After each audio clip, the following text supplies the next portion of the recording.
Salut tout le monde et bienvenue dans cette nouvelle vidéo dédiée à Django. Aujourd'hui, nous allons continuer à explorer notre réseau social et nous allons mettre le cap sur notre système de notification en temps réel. Nous allons augmenter une fonctionnalité aujourd'hui qui est celle de marquer une notification comme lu. Les plateformes telles que Instagram, LinkedIn, Twitter ou encore offrent donc cette fonctionnalité. Donc vous recevez les notifications et vous avez la possibilité de marquer une notification comme lu, soit en regardant la notification, soit en cliquant juste sur un bouton. C'est ça que nous allons faire aujourd'hui. Et pour faire cela, nous avons deux possibilités qui s'offrent à nous. Bon, deux possibilités à ma connaissance. La première est celle d'utiliser Ajax comme nous allons faire ici. Et la deuxième est donc de passer via les WebSockets. Mais j'ai choisi les WebSockets. Pourquoi? Je me justifie parce que c'est une notion que nous venons donc de commencer, alors qu'Ajax c'est une notion que nous avons commencé à aborder ou bien à utiliser depuis la formation précédente. Celle-ci, c'est une notion nouvelle. Je me suis dit, il est important de pratiquer au maximum. Donc, nous allons utiliser les WebSockets. Commençons d'abord par regarder notre structure. Bon, je vais d'abord lancer mon navigateur. Voilà, j'ai mon navigateur. Je vais aller dans localhost. Voilà les notifications que j'ai actuellement. Donc, je vais vite faire lancer mon inspecteur pour avoir quelque chose de vraiment plus nice. Voilà, mon inspecteur qui est là. Lorsque nous sommes au niveau de notre page HTML qui est là actuellement, voilà la structure, il y a une page de notification qui vient s'inclure. Donc les nouvelles notifications qui seront chargées seront incluses dans notre DOM à partir de ceci.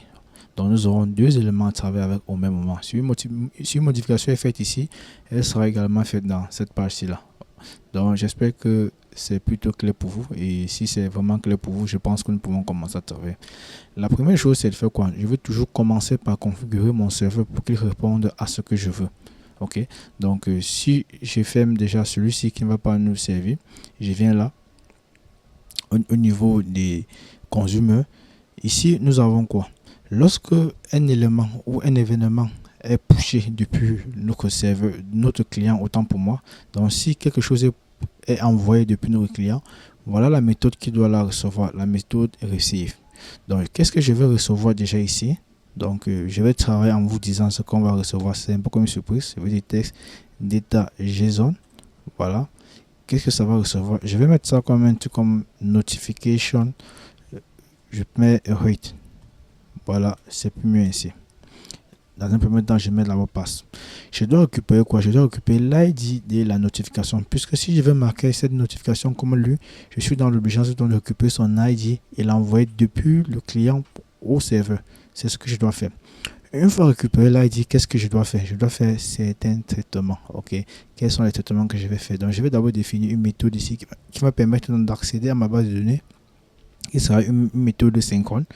Je vais dire, désolé, je veux dire mark notif ax rate. Ok.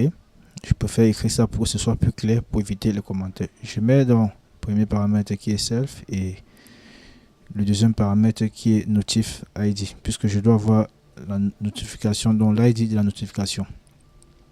Une fois cela fait, je vais dire notif sera égal à quoi? Notification.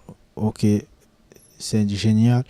Avec timeline, je dis notification qui est ma base de données, ou bon, qui est ma table de base de données du object get. Je récupère ceci là. Je vais dire isRate. Bon, nous n'avons pas l'attribut isRate, nous avons plutôt rate au niveau de notre modèle. Regardez bien les gars, on ne parle pas la virgule. Voilà rate ici là. Donc je vais dire notif rate, je mets là trop. Voilà. Maintenant, étant donné que nous pouvons avoir des erreurs, donc je vais donc mettre tout ceci là dans un try catch. Donc pour essayer de gérer donc les exceptions. Et comment est-ce que je vais gérer mes exceptions? Très simple, comme un bon paresseux. Je vais mettre except et là je vais mettre mon pass pour ne rien faire là. Ok les gars, voilà ce que je viens de faire. J'ai récupéré la notification, j'ai dit égal à route. Maintenant il faut donc demander à la base de données de sauvegarder. Je vais dire notif dot save. Ok les gars, c'est super. Nous venons de faire un travail génial. Mais pour que ça marche, je dois accéder à ma base de données d'une manière synchrone. Je veux dire database synchrone to asynchrone. Voilà les gars, c'est nickel. Je pense que c'est un truc qui peut bien marcher. Maintenant, je vais revenir au niveau d'ici. Et qu'est-ce que je vais faire? Non, c'est pas ça que je veux. Je vais déjà dire faire un et 8. Je récupère d'abord l'ID, c'est important. Notif ID. Notif ID sera égal à quoi? Je récupère mon élément. Au niveau de mon élément que je vais récupérer du client, je vais donc mettre message, puisque c'est la clé que je mets généralement. Ok, donc je mets message. Le message sera dans l'ID. Et quand c'est l'ID, je vais faire donc un await. J'appelle donc ma procédure qui est la marque notif a. Je vais dire self dot mark notif add et je mets mon notif ID qui est ici là à l'intérieur. Donc il va donc passer ça ici. Venir donc le mettre ici et récupérer l'élément mettre trop. Voilà ce que je viens de faire. Une fois cela fait, je dois renvoyer mes données via le serveur. Ok, donc je dois envoyer mes données via le serveur et dans la liste des feeds. Donc je vais juste venir là, je copie tout ceci. Donc on aurait dû faire même une fonction qui fait cela pour avoir un code un peu plus générique. Parce que si vous ne le faites pas, vous allez faire un travail ici et refaire le même travail au niveau du client et c'est une perte de temps inutile. Là, je vous assure. Voilà les gars ce que nous avons. Voilà, une ligne, c'est bon, pas de ligne. Bon, je vais donc venir au niveau de mon client. Je commence d'abord par ce monsieur-ci là. Je vais dire, si la notification est lue, je vais dire, bon, ma classe sera égale à quoi? Je mets d'abord la classe qui sera égale à test.primary. Donc, je travaille avec Bootstrap primary. Voilà. Maintenant, je vais donc utiliser une structure conditionnelle. Je viens juste en bas là, je vais dire if notification dot read. Ok, si la notification est lue, donc si la notification n'est pas lue, je vais mettre dans un primary. Je copie là, je mets là, je dis si la notification n'est pas lue, donc elle est à false, tu me mets text primary. Sinon else tu ne mets rien. Donc je vais laisser à if. Voilà. Je pense que c'est plus simple que cela en allait. If not notification read text primary and if. Ok. Donc voilà ce que nous avons. Bon. Je crois que c'est bon pour ici. Je vais supprimer ce monsieur. Et je viens ici. Je vais donc mettre un élément pour pouvoir cibler ça. Ok. Donc au niveau d'ici, je vais mettre notif read pour cibler ce monsieur-ci là. Dès que je modifie ici, je dois être sage, je vais directement venir ici pour modifier. Pour ne pas me tromper. Voilà, notif read. Je copie, je viens là, je mets notif read ici en bas. Voilà, c'est nickel. Qu'est-ce que j'aurai maintenant? Ma condition est en plat, c'est nickel. Si, voilà, c'est nickel les gars. Donc j'ai terminé avec ce monsieur. Et au niveau d'ici, je dois écrire une condition qui va aussi me permettre de pouvoir gérer cela. Ici, là, dans cette classe-là. Bon, je peux sélectionner comme ça directement. Je copie, ça me prend le bas aussi. Je vais définir une classe. Je vais dire, bon, j'utilise les backticks comme ceci. Voilà. Voilà. Je vais dire notification qui est ce monsieur. Voilà. Je vais dire sur celui-ci là, pour read, étant donné que c'est un objet, j'ai accès donc à sa propriété. Pour read, voilà, je mets le TNR. Si c'est point read, alors ne mets rien. Mais si ce n'est pas point, donc si point read est à true, ne mets rien. Mais si point read est à false, tu vas mettre text primary. Je vais mettre comme ça là, je mets text-primary. Ok. Donc, je vais venir tester. Voilà, ça c'est pour ce qui vient au niveau des notifications. Ok. Donc pour ce qui vient donc au niveau de l'autre, je sais pas, je vais juste faire un like pour voir. Voilà, lui également, il est en vert, il est là. C'est nickel, j'ai liké un commentaire, il est en bleu, pardon. Maintenant, ce que je peux faire, c'est d'écrire la structure qui va me permettre donc de pouvoir cibler mes éléments. Donc, je suis où? Je suis à ce niveau.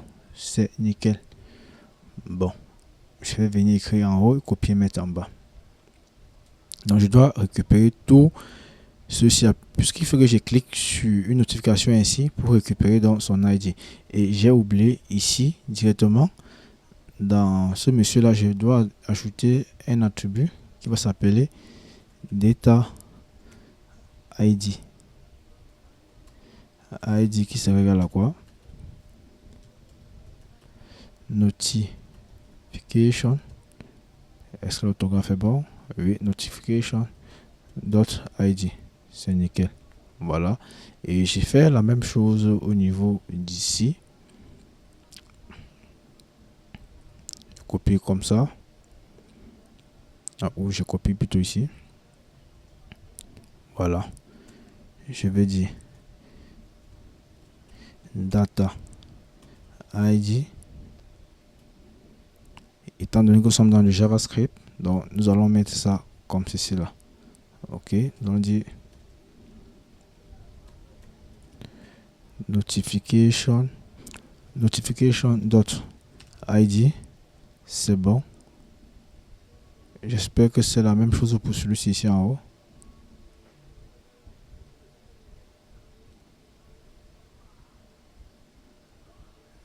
Notification dot ID. Voilà les gars, c'est nickel. Bon.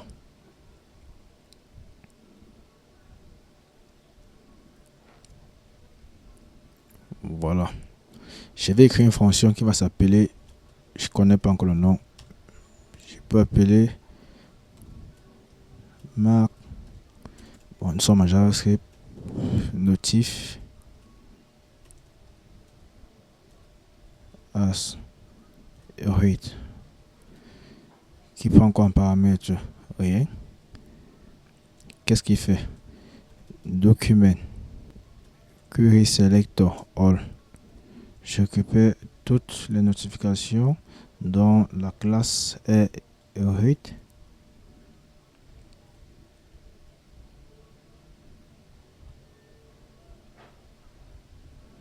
Donc la classe est notif read. Ok. Je récupère.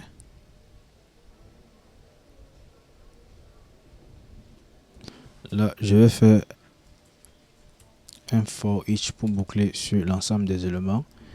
Je récupère la fonction. Et dans la fonction, qu'est-ce que je fais? Je vais passer un item qui sera l'élément en cours. Et qu'est-ce que je vais faire avec l'élément en cours? Je vais dire item dot add event listener. J'ajoute l'événement dessus. Quel est l'événement qui sera ajouté? Le clic. Et dans ce clic, je passe un callback de mon event. Ok, c'est nickel. Maintenant, au niveau de mon event, je fais un console.log d'abord pour me rassurer que les choses marchent. Item dot data attribute ou dataset dot id. Je vais me rassurer si mon id a été récupéré. Je vais copier. Je viens là à quel niveau? Au niveau d'ici. Voilà, c'est nickel. Maintenant, je vais appeler cela où? Voilà, nous avons un problème. Si j'appelle l'élément ici, ça va certainement marcher. Ok, donc ça va marcher, il n'y aura pas de problème. Mais ça va fonctionner uniquement avec la première partie, donc la partie des notifications. Mais avec la partie qui est injectée depuis le DOM, rien ne doit fonctionner. Ok, vous allez voir. Je vais actualiser. Si je clique, voilà l'ID qui apparaît. Voilà l'ID qui apparaît. Voilà, ça apparaît. Mais si les éléments sont injectés depuis le DOM, ça ne devrait plus marcher. Donc, pour gérer ça, il faut qu'à chaque fois que les éléments sont injectés, que ma fonction refasse une sélection. Et pour cela, qu'est-ce que je vais faire? Bon, déjà, je vais commencer à appeler ma fonction ici, qui va s'appeler Mark Notification as Read. Et puis, je vais revenir au niveau où où j'ai récupéré mes éléments depuis le WebSocket, où je cherche mes éléments depuis le DOM ici. Ok, je vais encore appeler ma fonction ici là pour qu'à chaque fois que mon DOM est chargé, Mark Notification as Read. À chaque fois que mon DOM est chargé, qu'il me resélectionne encore les éléments qu'il doit trouver. J'ai fait la même chose ici. Je crois que nous sommes tout bon. Ok, donc voilà, oui, ça continue de fonctionner. Maintenant, je dois envoyer mes éléments depuis du client vers le serveur depuis les WebSockets. Donc, je vais revenir au niveau de mon serveur qui est juste là en haut. Donc, au niveau de ma fonction, bon, je vais récupérer Notif ID. Notif ID qui se régale à item dataset.id. Voilà. Et je vais appeler donc notif socket.send. Ok. Dans send, qu'est-ce que je vais mettre? Send va prendre, je vais d'abord mettre la fonction JSON et stringify. Voilà, c'est nickel. C'est nickel. Ok. Ça prend quoi? Ça prend un objet en paramètre. Et dans mon objet, je vais d'abord mettre la clé type que nous avons vu au niveau du serveur. Désolé, type c'est comme ceci. Et je vais mettre quoi là? Qu'est-ce que j'avais mis ici pour récupérer ça? Au niveau du consumer, j'avais mis notif et read. Je mets la même clé ici parce que c'est cette clé ici qui sera renvoyée et décryptée. Ok. Au niveau d'ici, je vais mettre la clé message. Et qu'est-ce que je mets comme message? Je vais juste envoyer l'ID que j'ai récupéré dans mon dataset, dans mon data attribute. Ok. Et quand je fais ça, j'ai déjà dit notif dans scène, ça veut dire que les gars, je suis tout bon. Ok. Donc, je vais juste copier ceci. Voilà. Je vais juste copier ma fonction. Après avoir copié ma fonction, je viens là. Je vais mettre ma fonction ici pour me rassurer que j'ai le même résultat. Je vais indenter comme ceci et puis je vais sauvegarder. Ok. Donc je viens là, je vais actualiser. Mark en route. Voilà, j'ai dit marquer ceci comme lu et il est déjà lu. Si je viens choisir ce monsieur-ci, je dis marquer comme lu, là voilà, il est lu. Ok, bon, je vais lancer un deuxième navigateur pour me rassurer que les choses sont vraiment en temps réel. Ok, mais je crois quand même que cela est en temps réel chez moi et je pense aussi que cela le sera chez vous. Je vais actualiser ici. Ok, je vais un peu réduire comme ceci. Bon, je vais marquer le deuxième commentaire comme lu. Ok, là voilà les gars, il est lu ici et il est également lu ici. Si je like ce monsieur, voilà, il apparaît comme non lu. Il apparaît ici là comme non lu. Si je clique dessus, voilà, il apparaît comme lu. Et celui-ci apparaît aussi comme lu. Ok. Donc merci d'avoir regardé ce tutoriel. Si ça vous a plu, n'hésitez pas à liker, partager, vous abonner. Peace.